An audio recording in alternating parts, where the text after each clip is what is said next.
milenio y más concretamente en época ibérica. Es una zona que está ubicada en las estribaciones de los sistemas béticos, es un paisaje de media montaña mediterránea, articulada por el río Segura como eje principal o como gran eje que vertebra todo el sureste de la península ibérica, en realidad, y también nosotros estamos más o menos por aquí, pero también estudiamos el afluente del Taivilla, el Zumeta, que ya es la frontera con Jaén, con Andalucía, y el Alárabe en el noroeste murciano. Digamos que la historia es el espacio, que es un poco lo que os he intentado ubicar aquí, y su segundo gran eje es el tiempo. El tiempo que nosotros estudiamos es el primer milenio antes de nuestra era, y más concretamente época ibérica, que cuando decimos la sociedad ibérica, nos referimos a las sociedades que hay en esta parte de la península ibérica que marcamos aquí, entre los siglos VI y I antes de nuestra era, terminando ya con la conquista de Roma de la península ibérica, de estos territorios. Como nunca sabemos muy bien qué sabéis cada uno sobre quiénes son los íberos, quiénes son estas sociedades, no puedo extenderme en ese tema, pero bueno, muy brevemente lo que sí os diré es que son sociedades de la protohistoria, es decir, están entre el final de la prehistoria y Roma. Y es un momento, el primer milenio, muy importante porque hay transformaciones sociales muy grandes en estas poblaciones y pasan de vivir en núcleos de pequeña entidad, en granjas, en pequeñas aldeas, ¿no? En estos siglos tienen lugar procesos de urbanización. Son los primeros procesos de urbanización que tienen como consecuencia la formación de grandes asentamientos y su consolidación. En este periodo, la península ibérica se incorpora a las sociedades urbanas del Mediterráneo antiguo. Y de hecho, lo que ocurre en el mundo ibérico es muy similar a lo que está ocurriendo en el Mediterráneo de la época. Aquí comparamos, por ejemplo, lo que pasa en Iberia con estas sociedades ibéricas con lo que pasa en la península itálica con Roma o con Grecia. Y es que el Mediterráneo del primer milenio se convierte en un espacio geográfico muy grande, conectado con intercambio de gentes, poblaciones, ideas, materiales que van a comerciarse en todas partes del Mediterráneo. La conectividad y la conexión entre estas sociedades es mucho mayor y todas ellas avanzan hacia la construcción de ciudades y de unas nuevas formas de vivir. Los íberos, estos son algunos de sus nombres, dados siempre por los autores, griegos y romanos, son nombres dados desde fuera. Aquí en este territorio estamos entre los contestanos, que se ubican más en la zona de Alicante y Murcia, pero también en Albacete, los oretanos de Ciudad Real, que llegan a esta zona, y los bastetanos, de la zona de Granada y Almería. O sea que estamos en una zona un poco entre diferentes pueblos íberos. Aquí tenemos un poco una reconstrucción de estos ópida, ¿no? de las primeras ciudades de los íberos, a las que me voy a referir porque, como veremos, Peñarrubia es un oppidum, es una de estos grandes asentamientos. Y aquí es un poco como son recintos amurallados, se dotan de murallas, de algún muro defensivo, y un poco cómo sería la vida dentro de estos asentamientos. Y la vida dentro de un hábitat doméstico, con las tareas productivas como el hilado, el tejido y otras actividades también alfareras o artesanales. Aquí tenemos una reconstrucción de un oppidum del Tosal de San Miquel de Liria, de Valencia, que es uno de los más conocidos, para que veáis un poco, más allá de lo que podéis ver en el campo, cuando vais a ver un yacimiento arqueológico, pues esta sería un poco la apariencia que podían tener. Los ópida son importantes. Bueno, os puedo decir también que, por si no lo sabéis, que oppidum o ópida, en plural, es un nombre que utilizamos los arqueólogos y los historiadores, pero viene en realidad de un nombre que dio Julio César cuando se produce la conquista de las Galias, y entre el año 58-50 a.C., en su libro Comentarios a la Guerra de las Galias, él observa unos asentamientos de esas gentes, de los indígenas, que le parecen grandes asentamientos, casi como ciudades. Entonces es un nombre en realidad que nosotros utilizamos tomado de esa cita de Julio César y se utiliza en general para toda Europa, para estos grandes núcleos de población de la Edad del Hierro. Más allá de que sean núcleos con fortificaciones, donde la gente por primera vez se van a ir a vivir juntos bastantes familias, el oppidum es importante, y eso sí que lo quiero señalar, no solo por el aspecto físico, porque sea una gran muela, un gran asentamiento con fortificaciones y demás, sino que sobre todo lo que indica el oppidum es que la sociedad ha cambiado. Los grupos tienen nuevas formas de relacionarse entre ellos, son sociedades cada vez más jerarquizadas, unos controlan la producción del campo, son sociedades fundamentalmente agrícolas, claro, y ganaderas, otros controlan la extracción de metales, la fabricación de objetos de metal, la artesanía, y tienen nuevas formas, al vivir juntos tienen que darse nuevas normas de convivencia, nuevas leyes, y entonces lo que significa el oppidum es que la sociedad ha cambiado, ya no tienen la estructura de aldeas y de pequeños campesinos que tenían antes. Y también una segunda consecuencia de estos procesos de urbanización importantes es que las ciudades tienen un control sobre el territorio, es decir, ya no son aldeas que tienen un control sobre el entorno inmediato, sino que estos son ópida de la Edad del Hierro, por ejemplo, desde Úbeda la Vieja se controla toda esta cuenca del río Jandulilla, desde Cástulo se controla un territorio muy grande, muy extenso.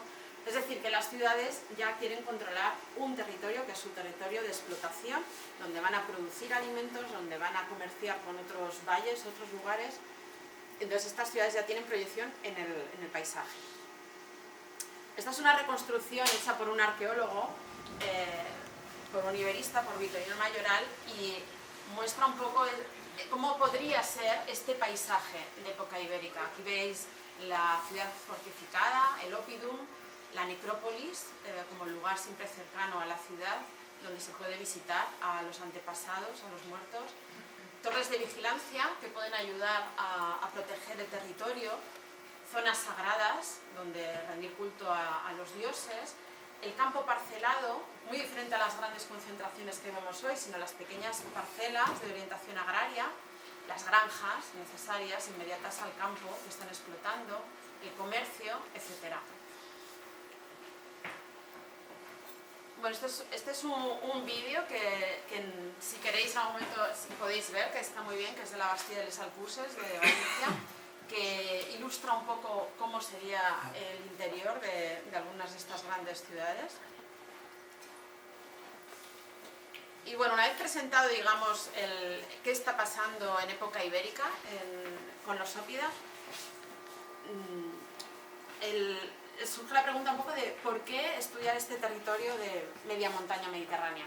Bueno, pues mirar, si vemos un mapa de distribución de materiales, en este caso de inscripciones ibéricas, bueno, de inscripciones de lenguas paleohispánicas, que son las lenguas anteriores al latín, que son todas las lenguas que hubo en la península ibérica antes del latín, pues podemos ver como hay zonas, como esta zona donde estamos ahora, que son grandes zonas vacías, donde no tenemos mucha información. ¿Por qué incorporar estos territorios? Bueno, porque en realidad cuando surgen estos lugares vacíos, siempre una posibilidad es decir, bueno, aquí no vivió nadie, esta zona no estaba habitada. Pero en realidad la pregunta sería, ¿es que no había nadie o es que realmente no se ha estudiado bien? Entonces, incorporar qué ocurrió en estas zonas es importante para realmente entender mejor a las sociedades iberas, tanto las que vivían en zonas llanas o en zonas costeras, como las que vivían en estas zonas del interior de media montaña o de montaña mediterránea. Si incorporamos las evidencias de todos los territorios, tendremos una imagen más global de las sociedades de época ibérica, una imagen global pero atenta también a la diversidad, a las gentes que vivían en las montañas y la gente que vivía en zonas llanas o costeras. Y lo mismo ocurre con el Mediterráneo, es necesario incorporar a la gente que vivía en diferentes tipos de paisajes y de relieves. Y luego también estudiar el patrimonio ibérico de estas zonas tiene el interés de que el patrimonio arqueológico es un recurso también para la gestión territorial actual de estos paisajes. Es un recurso turístico o un recurso patrimonial. Y solo conociéndolo se puede poner en valor y difundir. Bueno, estos son algunos de nuestros proyectos que hemos venido desarrollando en esta zona, que, claro, la investigación arqueológica, como todo, necesita financiación y afortunadamente hemos podido venir contando con financiación de diferentes entidades, sobre todo el Plan Nacional de I+D, para poder llevar a cabo nuestro estudio en la cuenca alta del río Segura.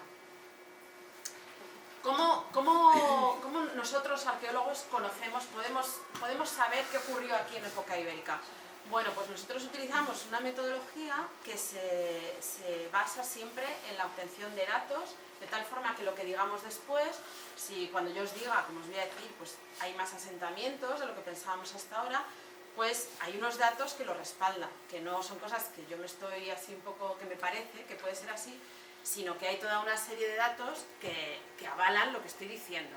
Esto es una metodología, muy resumidamente, muy simplemente, es una metodología científica que se basa en la obtención de datos de una determinada manera, siguiendo un método, y que eso sustenta lo que a partir de ahí se puede decir. Nosotros trabajamos, no estudiamos solo Peñarrubia, sino que estudiamos un paisaje, como la gente vivió aquí en el pasado, concretamente en época ibérica, a escala general en el paisaje. ¿Para eso qué hacemos?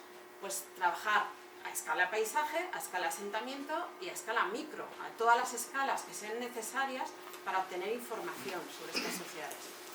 A escala paisaje, pues por ejemplo, con la fotointerpretación, nosotros obtenemos vuelos sobre el territorio, tanto antiguos, de los años 50, por ejemplo, del siglo XX, como actuales. Nosotros hemos hecho también vuelos en este territorio para tener información a muy alta resolución, por ejemplo, de Peñarrubia.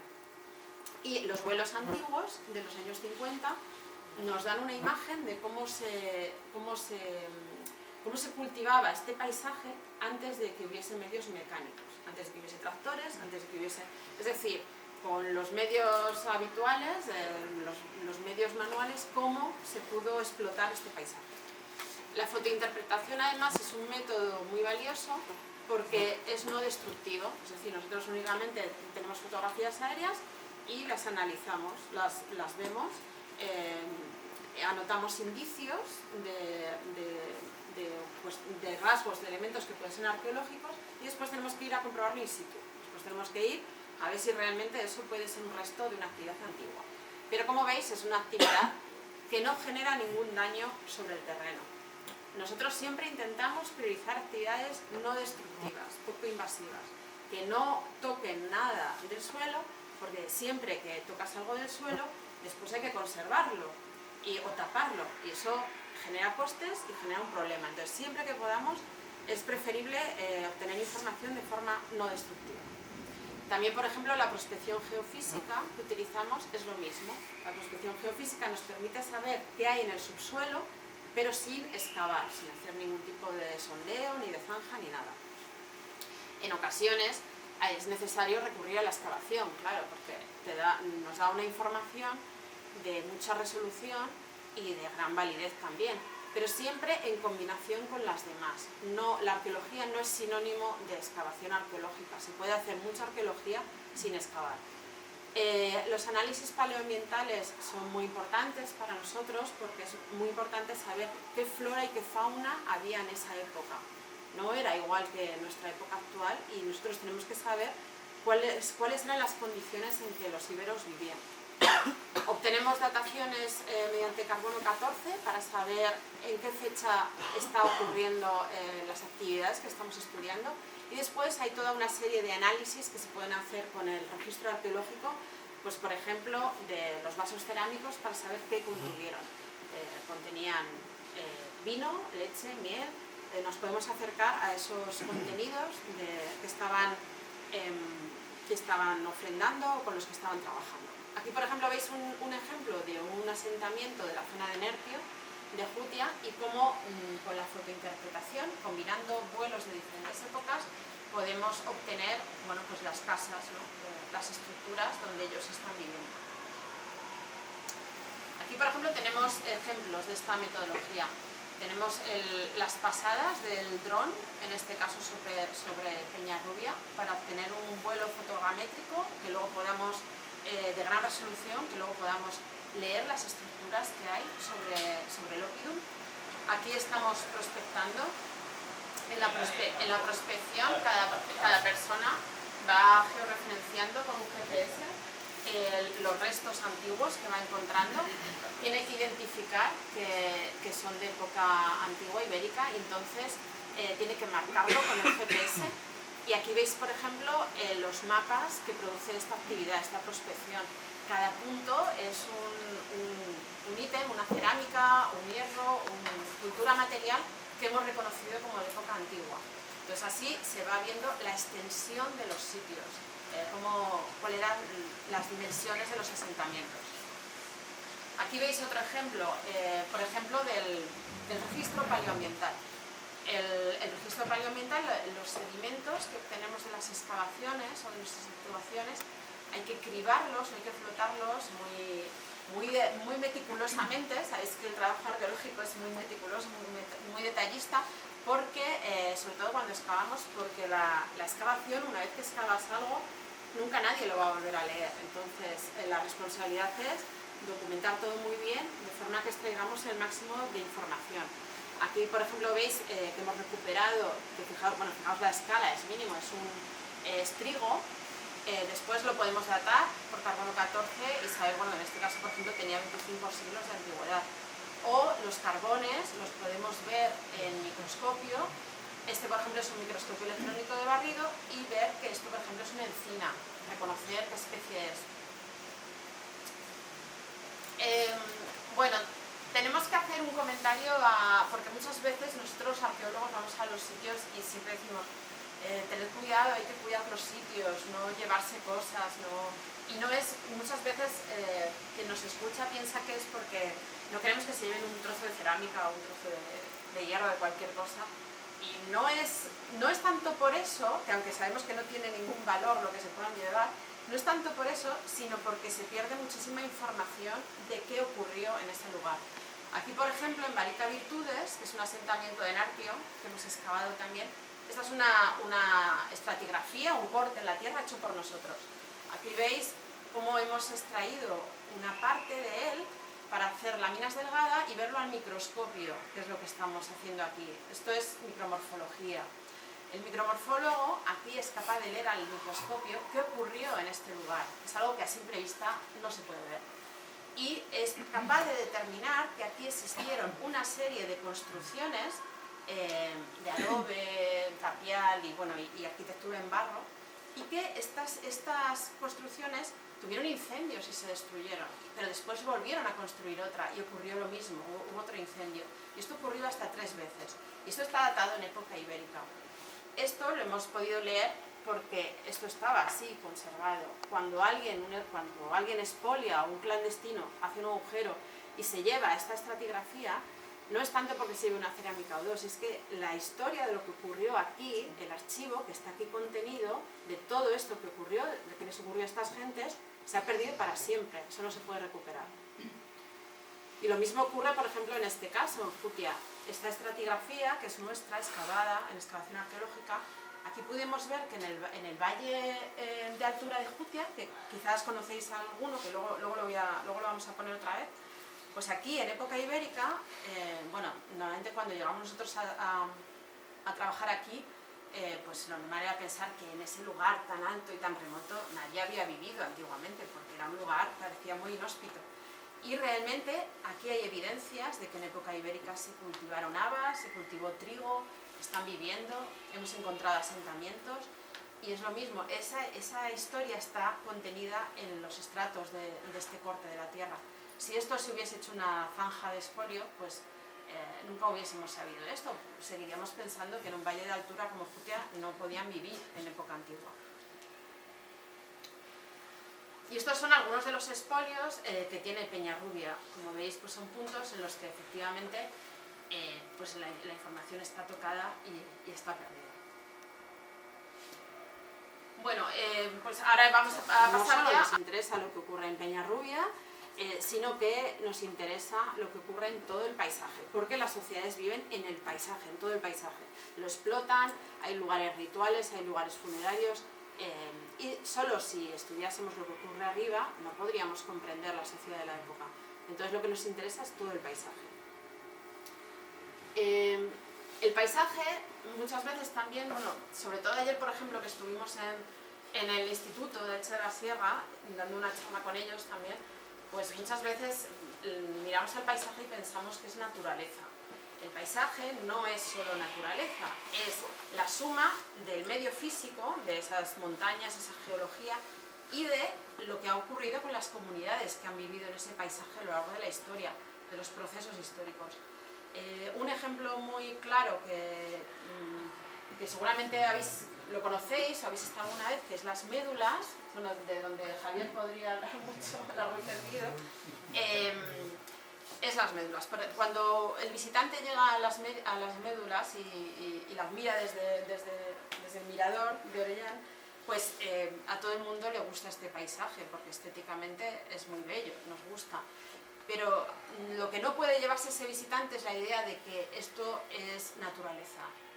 Esto no es naturaleza. Este paisaje nunca se hubiese formado si las comunidades de época romana, en este caso, no lo hubiesen explotado, porque este es el resultado de la explotación de una mina de oro que fue la más extensa del Imperio Romano. Si no hubiese sido por esa explotación, que llegó incluso a generar un lago artificial, este paisaje nunca se hubiese producido. Es un ejemplo claro de cómo los paisajes son culturales, son fruto de la historia que ha ocurrido en ellos y de las comunidades que los han habitado. Aquí, por ejemplo, si miramos el entorno en el que estamos, pues todas esas grandes masas de coníferas, de pinos que hay, también son fruto de la acción del hombre, tampoco es la vegetación original. Entonces, todo paisaje es un paisaje cultural, no puede separarse de la historia de las comunidades que lo han habitado. Por eso nuestro trabajo intenta ver a escala paisaje cómo están poblando el territorio, qué están haciendo, no solo en un punto concreto. Por eso estamos trabajando también en asentamientos como el Macalón, que es uno de los más conocidos de esta zona, en Nerpio, o, como os decía antes, en el valle de altura de Jutia, que es un valle realmente a mucha altitud, que está ya cerca de la frontera con Jaén, donde efectivamente pudimos ver que hay hábitat, hay asentamientos de época ibérica también. Y pudimos ver que incluso hay monumentos con ciervos y toros en lugares rituales y funerarios, es decir, que está muy lejos de estar deshabitado el territorio en época ibérica. Bueno, en Elche de la Sierra, como os decía, intentamos tener resultados a escala paisaje. Esto es Peñarrubia, nosotros estamos hacia acá, como sabéis, pero bueno, aquí está Peñarrubia con su valle al norte del río Segura, que es esto de aquí, su valle, que es un valle pues idóneo para época ibérica, para ser explotado y para vivir en él. Peñarrubia me imagino que no os voy a contar todo el mundo que ha dicho cosas sobre ella, porque imagino que solo sabéis vosotros de sobra.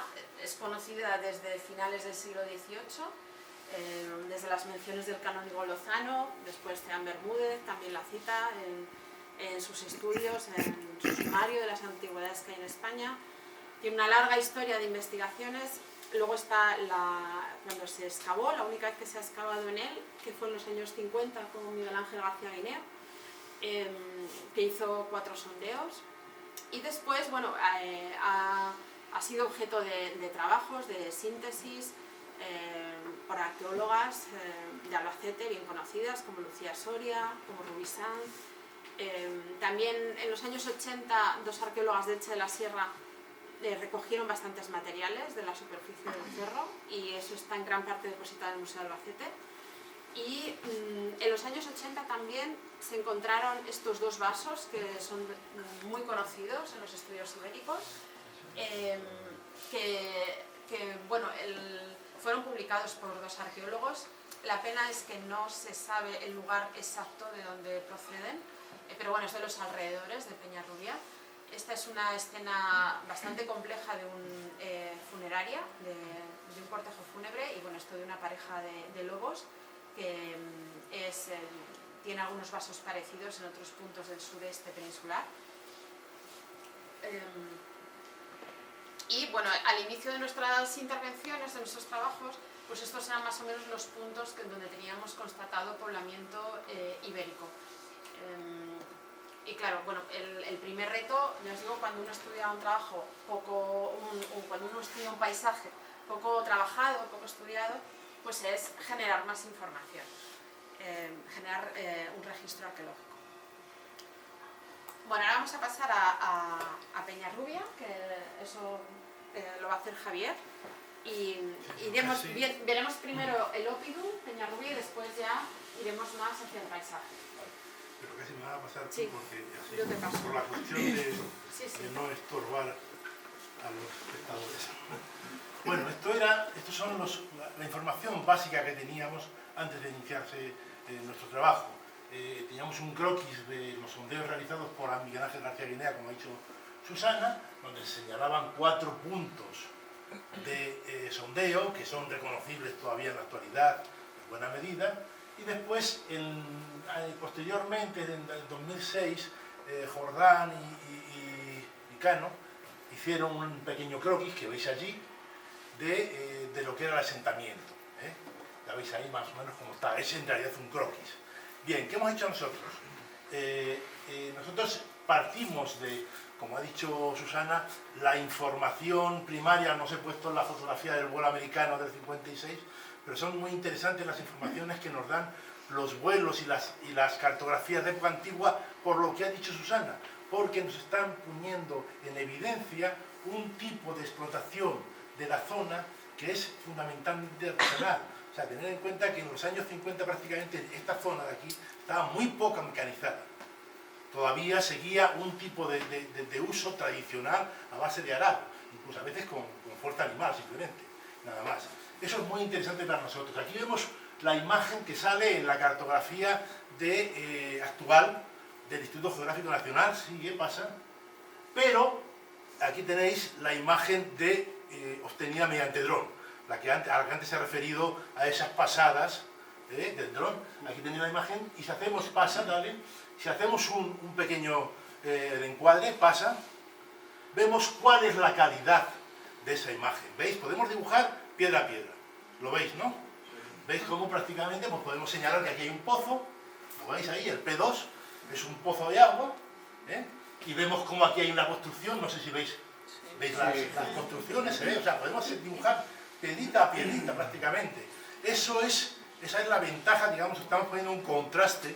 Hemos pasado de una imagen convencional de la que uno puede ver en cualquier Google a una imagen hecha expresamente para obtener una información ya de carácter arqueológico. Los que vinieron conmigo hace no mucho tiempo, este verano, pudieron ver cómo efectivamente nosotros después esas imágenes lo que hacemos es señalizarlas. Y si vemos ahí el 15 señala una terraza, veis que es un aterrazamiento. ¿Veis? Es un aterrazamiento, ¿no? Y es el 15 porque hay 19. En realidad, pasa a la siguiente fotografía. En realidad, Peñarrubia, todo el mundo, es lo primero que me dijeron, bueno, y aquí estos estaban, ¿cuál era la estructura militar? No, vamos a ver, Peñarrubia es un asentamiento, como ha dicho Susana, fundamentalmente es un oppidum, que es un término latino ciertamente, pero que nos lleva, se diferencia de ciudad o aldea, porque efectivamente es un término antiguo, y nos está hablando de una ciudad antigua, en la cual lo fundamental no es la defensa. En realidad en Peñarrubia no hay murallas. No hay murallas porque no hacen falta. Peñarrubia es un peño totalmente infranqueable de ninguna forma.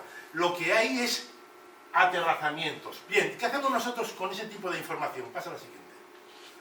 Lo que hacemos es, por ejemplo, marcar todos los afloramientos. Lo veis ahí, en azulito. Todos los afloramientos de caliza que hay en la zona. La zona donde hay afloramientos de caliza quiere decir, ¿qué nos dice a nosotros? Pues que no ha estado ocupada.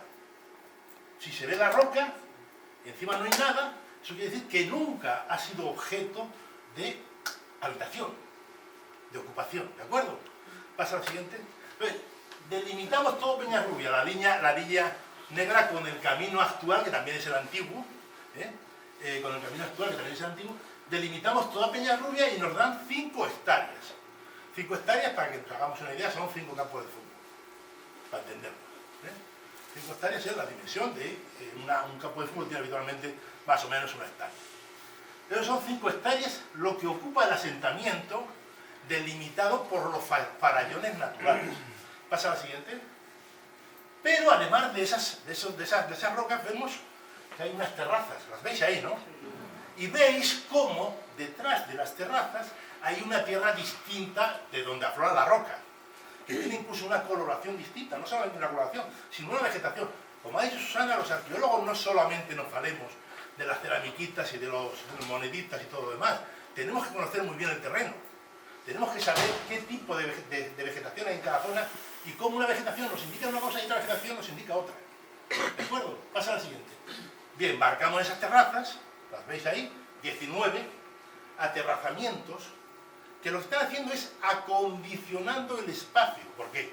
Porque Peñarrubia está en pendiente y si no la acondicionan, pues no pueden construir nada encima. Tienen que acondicionarlo. Pasa a la siguiente. Y ahí ya vemos la superficie de esa zona que están acondicionadas y pueden ser habitables. Que como veis es muy distinta a la total. Pasa a la siguiente.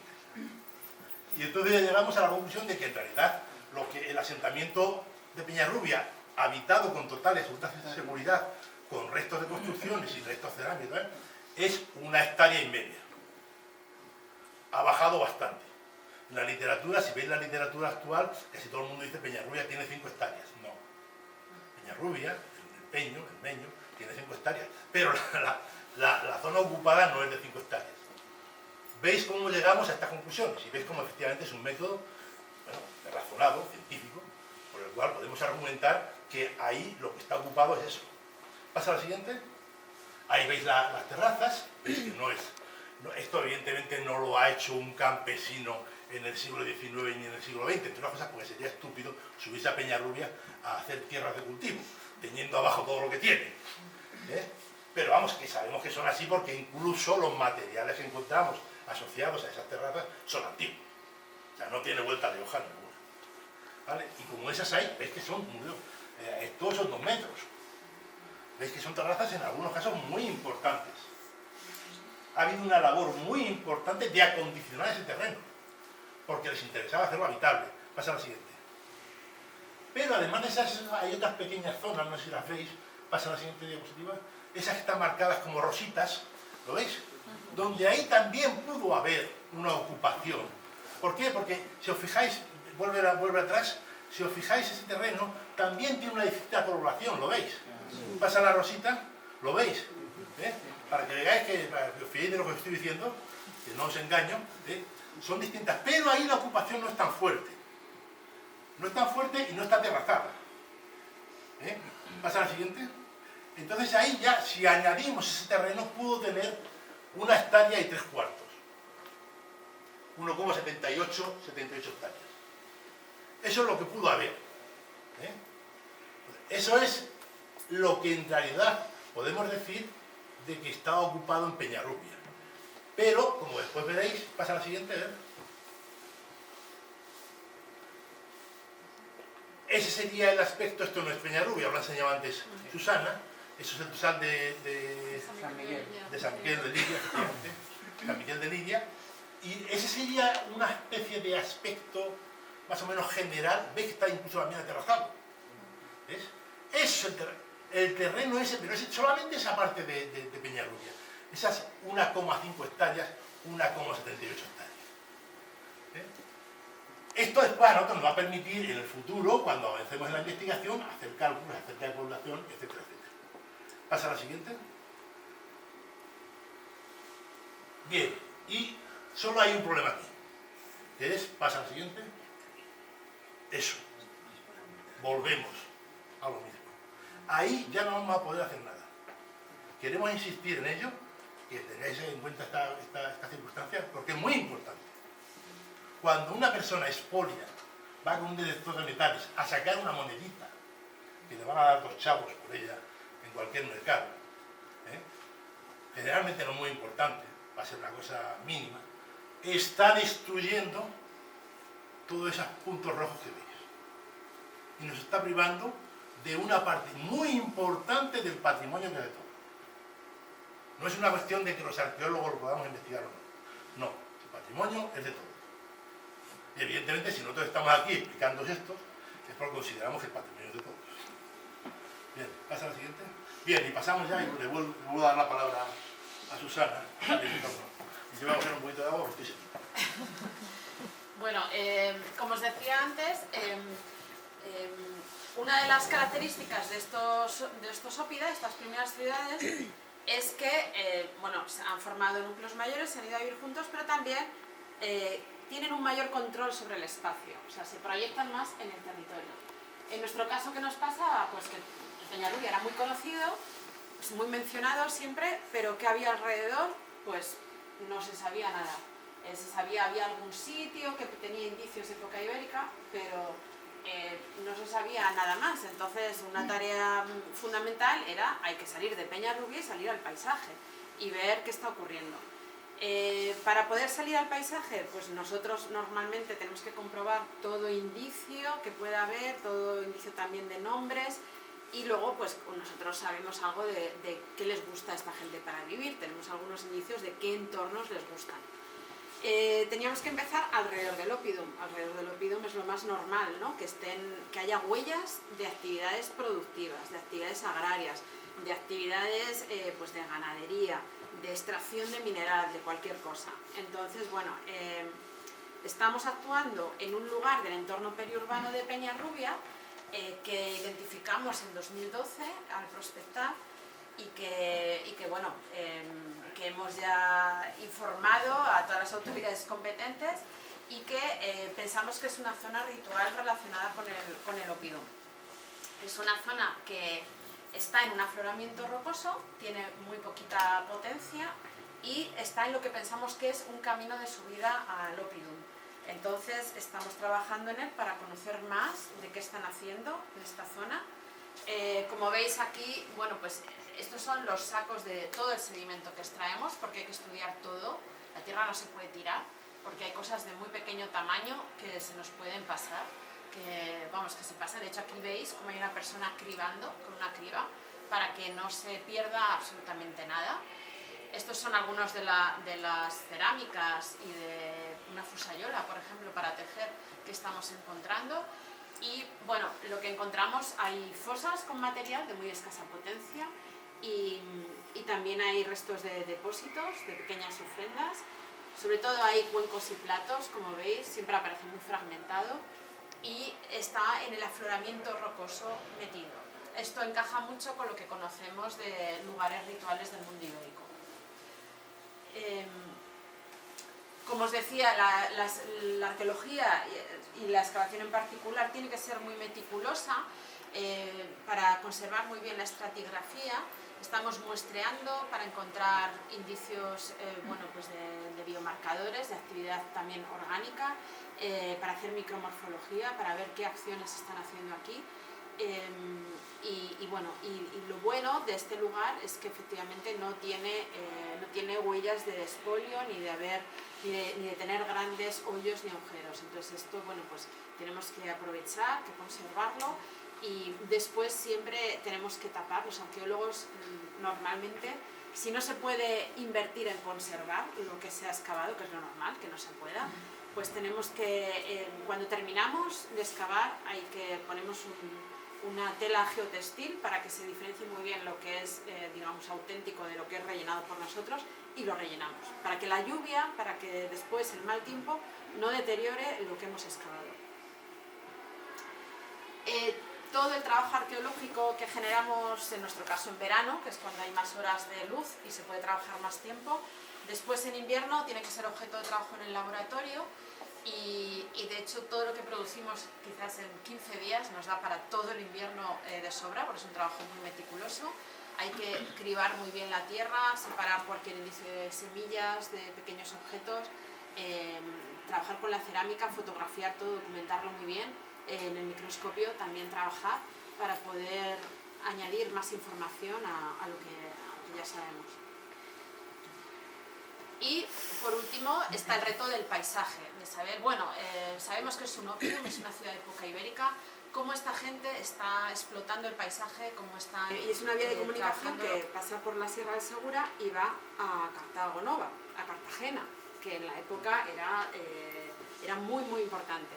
Entonces, bueno, pues está bien ubicado en vías de comunicación y entonces veis que aquí, esta zona de aquí, que es el Madroño, a los que le hemos puesto este nombre, pues hay tal densidad de restos que esto tiene que ser un asentamiento, no puede ser otra cosa. Hay ocasiones, como por ejemplo por aquí, que tenemos densidades de restos pero mucho más dispersos. Ahí hay otras interpretaciones posibles, puede ser una pequeña casa de labor, pueden ser restos de abonado, de campos, o sea que hay otras interpretaciones posibles. Pero cuando hay esta cantidad de restos, pues solo puede ser un asentamiento. Entonces es un asentamiento que tiene continuidad más allá de la carretera y que es importante porque realmente está muy cerca del Opilum. Y después tenemos que está al lado del Fontanar, que el Fontanar era un sitio que sí se conocía, que está por aquí, y está este sitio de aquí, que también por la densidad de restos pues seguramente tiene que ser un nuevo asentamiento que no conocíamos hasta ahora. Vamos a concluir y después, si queréis, como me imagino que tendréis preguntas, podemos hacer un turno y hablar un poco entre todos. Conclusiones. Pues bueno, la primera conclusión cuando uno se pone a investigar el paisaje es que ese vacío que veíamos al principio en los mapas de distribución pues es realmente porque no se había investigado mucho, no se había estudiado mucho este paisaje. Cuando uno se pone a investigarlo pues se ve que los paisajes de montaña se poblaron en época antigua. No tenemos que trasladar cosas que han ocurrido después en estos paisajes o que ocurren hoy a épocas del pasado, porque en el pasado está claro que son paisajes con recursos económicos y con potencial que las comunidades antiguas los aprovecharon y vivieron aquí. La presencia de restos de época ibérica en Leche de la Sierra es mayor de lo que pensábamos, al menos tenemos 2 asentamientos nuevos y eso nos da pie a decir que el Valle de Peñarrubia estuvo bastante habitado y que no solo en la piedra de Peñarrubia, sino también en la zona baja, pues estuvo habitado en época ibérica, o sea que la entidad de poblamiento es mayor de lo que pensábamos. Y después, hecha la sierra, es cierto que con el traslado de la población a la zona de Villares, en época romana, pues es un buen lugar para analizar qué hacen los romanos cuando llegan a estos paisajes de montaña, porque la población parece estarse trasladando, pero es un buen lugar para ver cómo lograron dominar los territorios de la península ibérica. Y también es un buen lugar para estudiar procesos productivos como los agrarios, que es un tema que desde el punto de vista de la historia y la investigación pues es muy importante y está muy de actualidad también. Patrimonialmente, pues bueno, nosotros siempre recalcamos mucho que es una cadena realmente investigar, difundir y poner en valor, es decir, si no investigas qué hay, si no sabes qué hay y qué es importante y menos importante, difícilmente puedes contarlo bien a los demás y puedes ponerlo en valor. Entonces, primero es preciso investigar, saber bien qué hay, cuestionar esos vacíos de los mapas y ver que muchas veces se debe más bien a que no les hemos hecho mucho caso a ciertas regiones.